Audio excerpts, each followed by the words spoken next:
അലി വളരെ രൂക്ഷമായ ഭാഷയിലുള്ള വിമർശനങ്ങളാണ്. പി.വി. അൻവർ പാർട്ടിക്കൊപ്പമില്ല, എന്നാൽ പാർട്ടി അണികൾക്കൊപ്പമുണ്ട് എന്ന് വ്യക്തമാകുന്ന ഒരു വാർത്താ സമ്മേളനമായിരുന്നില്ലേ?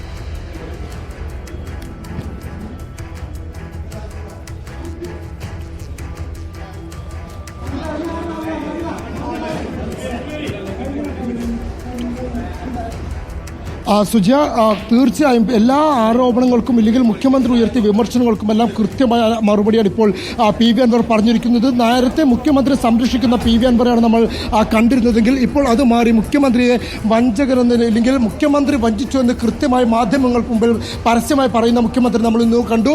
പല കാര്യങ്ങളിലും വലിയ വിമർശനങ്ങൾക്ക്, പരസ്യ വിമർശനങ്ങൾക്ക് തന്നെ ഇന്നിപ്പോൾ മുഖ്യമന്ത്രിക്കെതിരെയുള്ള പരസ്യ വിമർശനങ്ങൾക്ക് തന്നെ ഇന്ന് പി.വി. അൻവർ തയ്യാറായിരിക്കുന്നു എന്നുള്ള തന്നെയാണ് ഏറ്റവും പ്രധാനപ്പെട്ട കാര്യം. മാത്രമല്ല, സ്വർണ്ണക്കടത്ത് കേസുകളിലൊക്കെ അടക്കം മുഖ്യമന്ത്രി പരസ്യമായി ഇന്ന് പി.വി. അൻവർ വെല്ലുവിളിച്ചിരിക്കുന്നു. നേരത്തെ പരോക്ഷമായി ആണെങ്കിലും സ്വർണ്ണക്കടത്ത് സംഘങ്ങളുമായി പി.വി. അൻവറിന് ബന്ധമുണ്ടെന്നുള്ള ഒരു വരുത്തി തീർക്കാനുള്ള പരാമർശങ്ങൾ മുഖ്യമന്ത്രിയുടെ ഭാഗത്തുനിന്നും ഉണ്ടായിരുന്നു. ആ പരാമർശങ്ങളാണ് ഇപ്പോൾ വലിയ തോതിൽ രൂക്ഷമായ വിമർശനത്തിന് പി.വി. അൻവർ ഇരയാക്കിയിരിക്കുന്നത്. പോലീസ് പിടികൂടി എന്ന് പറയുന്ന 180ഓളം വരുന്ന കേസുകൾ, ആ ഓരോ കേസുകളിലും അന്വേഷണം നടത്താൻ മുഖ്യമന്ത്രി താൻ വെല്ലുവിളിക്കുകയാണെന്നായിരുന്നു പി.വി. അൻവർ വാർത്താ സമ്മേളനങ്ങളിൽ വ്യക്തമാക്കിയത്. മാത്രമല്ല, പല സ്വർണ്ണക്കടത്ത് കേസുകളിലും പോലീസ് സ്വർണം തട്ടിയതിന്റെ തെളിവുകൾ, ആ തെളിവുകൾ 2 വീഡിയോ ദൃശ്യങ്ങളായി ഇന്ന് പി.വി. അൻവർ പുറത്തുവിടുകയും ചെയ്തു. വിദേശത്തു നിന്നും കരിപ്പൂർ എയർപോർട്ടിലെത്തിയ സ്വർണ്ണക്കടത്ത് കരിയർമാരിൽ നിന്നും പോലീസ് സ്വർണം പിടികൂടുകയും എന്നാൽ ആ നിശ്ചിത സ്വർണം കോടതി രേഖകൾ കാണിക്കാതെ, ഉദാഹരണത്തിന് 900 ഗ്രാം സ്വർണം കൊണ്ടുവരികയും പിന്നീട് അത് രേഖകളിൽ 526 പോയതിന്റെ രേഖകൾ സഹിതമാണ് ഇന്ന് പി.വി. അൻവർ പുറത്തുവിട്ടത്. ഇത്തരത്തിൽ സ്വർണ്ണക്കടത്ത് സംഘവുമായി ബന്ധപ്പെട്ട് മുഖ്യമന്ത്രി ഉന്നയിച്ച ആരോപണങ്ങൾക്ക് മറുപടി പറയുന്നതിനൊപ്പം തന്നെ ആ കേസുകൾ അന്വേഷണം ആവശ്യപ്പെട്ടുകൊണ്ട് അഷ്കർ അലി, വളരെ ഗുരുതരമായ ആരോപണങ്ങളാണ്. മുഖ്യമന്ത്രിയുടെ മരുമകൻ എന്ന പ്രതിപക്ഷത്തു നിന്നുള്ള ഒരാളല്ല വിളിക്കുന്നത്. മുഹമ്മദ് റിയാസിനെ പേരെടുത്ത് പറഞ്ഞുകൊണ്ട്, റിയാസിന് വേണ്ടിയാണ് എന്ന് പറഞ്ഞുകൊണ്ടാണ് പല കാര്യങ്ങളിലും കൃത്യമായി ഇപ്പോൾ പറഞ്ഞു വെക്കുന്നത്. എം.ആർ. അജിത് കുമാർ മറ്റൊരു മരുമകനാണോ, സണ്ണില്ലോയാണോ, അതുപോലെയാണോ പരിഗണിക്കുന്നത് എന്ന് വരെ പി.വി. അൻവർ, അതായത് അതിരുവിട്ടുള്ള ഒരു വിമർശനത്തിലേക്ക് പോയിരിക്കുന്നു പി.വി. അൻവർ. ഇത് തുറന്നടിക്കലാണ്, എന്ത് സംഭവിച്ചാലും കുഴപ്പമില്ല എന്നുള്ള മട്ടിൽ അൻവർ കടുപ്പിക്കുന്നതല്ലേ അത്? സുജിയ, പാർട്ടി മുഖ്യമന്ത്രിയും അടക്കം പി.വി. അൻവർ തള്ളിപ്പറയുകയും വലിയ വേലിക്കെട്ടുകൾ സൃഷ്ടിക്കുകയും ചെയ്തിരുന്നു. എന്നാൽ ആ വേലിക്കെട്ടുകളൊക്കെ പൂർണ്ണമായും തകർത്തെറിഞ്ഞുകൊണ്ടുള്ള പരാമർശങ്ങൾ തന്നെയാണ് ഇന്ന് പി.വി. അൻവറുടെ ഭാഗത്തു നിന്നും ഉണ്ടായിരിക്കുന്നത്. അതിൽ ഏറ്റവും പ്രധാനപ്പെട്ടത് സുജിയ സൂചിപ്പിച്ചതുപോലെ തന്നെ പാർട്ടി ഇവിടെ നിലനിൽക്കണം. ഒരു റിയാസ് മാത്രം നിലനിന്നത് കൊണ്ട് കാര്യമില്ല. ഒരു റിയാസിനുണ്ടാക്കാനല്ല പാർട്ടി പ്രവർത്തിക്കുന്നത്. റിയാസിയുള്ളതിനെയും ബാക്കിയുള്ളവരെയും താങ്ങി നിർത്താനല്ല പാർട്ടി.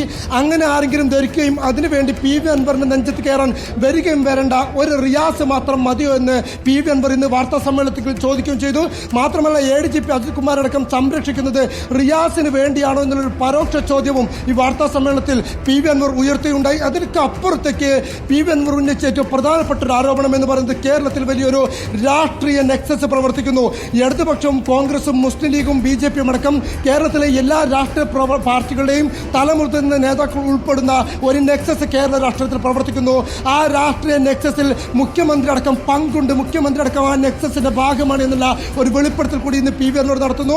കണ്ണൂരിലടക്കം അതിപ്രമാദമായ പല കേസുകൾ, സംസ്ഥാനത്തെ ഇളക്കിമറിക്കാവുന്ന പല കേസുകൾ, ഈ കേസുകളൊക്കെ അട്ടിമറിക്കപ്പെട്ടതിന് പിന്നിൽ ഈ നെക്സസ് ആണ്. ഈ നെക്സസിൽ മുസ്ലിം ലീഗിന്റെ PK കുഞ്ഞാലിക്കുട്ടി അടക്കമുള്ളവർ ഈ നെക്സസിന്റെ ഭാഗമാണ് എന്നും പി.വി. അൻവർ ഇന്ന് വാർത്താ സമ്മേളനത്തിൽ പറയുകയുണ്ടായി.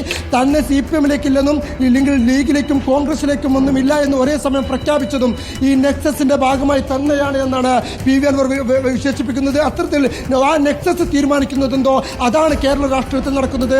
ആ നെക്സസിന്റെ തീരുമാനങ്ങളുടെ ഭാഗമായി തന്നെ മുഖ്യമന്ത്രി പ്രവർത്തിക്കുന്നു എന്നുള്ള ആരോപണമാണ് പി.വി. അൻവർ ഉന്നയിച്ചിരിക്കുന്നത്. അതിനോടൊപ്പം തന്നെ പി ശശിയെ കാട്ടുകള്ളൻ പി ശശി എന്നാണ് പി.വി. അൻവർ വാർത്താ സമ്മേളനത്തിൽ വിശേഷിപ്പിച്ചത്. ആദ്യഘട്ടത്തിൽ പോലീസ് അന്വേഷണങ്ങളിലൊക്കെ തന്നെ തനിക്ക് വലിയ വിശ്വാസമുണ്ടായിരുന്നു. മലപ്പുറത്തെ SP മാറ്റിയപ്പോഴും DYSPമാർക്ക് ട്രാൻസ്ഫർ ഓർഡർ നൽകിയപ്പോഴും താൻ വലിയ പ്രതീക്ഷ വെച്ച് പുലർത്തി. പക്ഷേ പിന്നീട് വിജിലൻസ് അന്വേഷണത്തിന്റെ ഓർഡർ പുറത്തിറങ്ങിയത് 6 മാസത്തെ കാലാവധി നൽകിയപ്പോൾ തന്നെ താൻ ദുരൂഹത സംശയിച്ചുവെന്നും പിന്നീട് ഇപ്പോൾ SITയുടെ അന്വേഷണം തന്നെ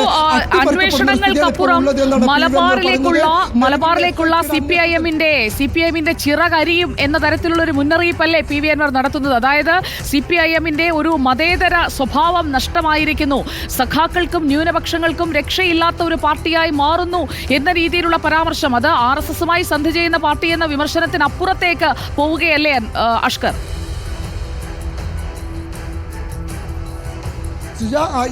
ഇതുമായി ബന്ധപ്പെട്ടുകൊണ്ട് തന്നെ ഏറ്റവും വിവാദമായ ഒന്ന് തന്നെയായിരുന്നു പൂരം കൽക്കൽ വിവാദം. അതിന് പിന്നിൽ ആർക്കൊക്കെ പങ്കുണ്ട് എന്നുള്ള ചോദ്യം മാധ്യമപ്രവർത്തകർ തുടർച്ചയായി ചോദിച്ചിരുന്നു. എന്നാൽ മുഖ്യമന്ത്രിക്കും അതിൽ പങ്കുണ്ട്, ഇല്ലെങ്കിൽ അത്തരമൊരു ആസൂത്രണം നടന്നു.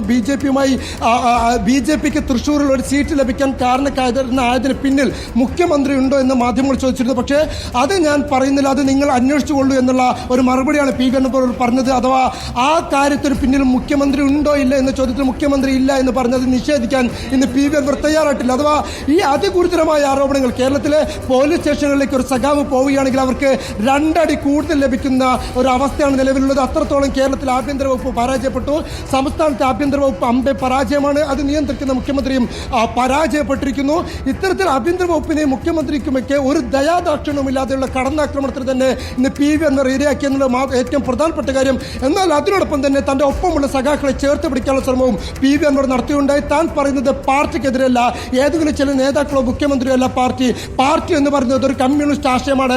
സാധാരണക്കാർക്ക് ഒപ്പം നിൽക്കുന്നതാണ് കമ്മ്യൂണിസ്റ്റ് പാർട്ടി. അതുകൊണ്ട് താൻ പറയുന്നത് കമ്മ്യൂണിസ്റ്റ് പാർട്ടിക്കെതിരല്ല, മറിച്ച് രൂക്ഷമായ വിമർശനമാണ് ഉയർന്നിരിക്കുന്നത്. അതിനോടുള്ള പാർട്ടിയുടെ മറുപടി എന്താണ്?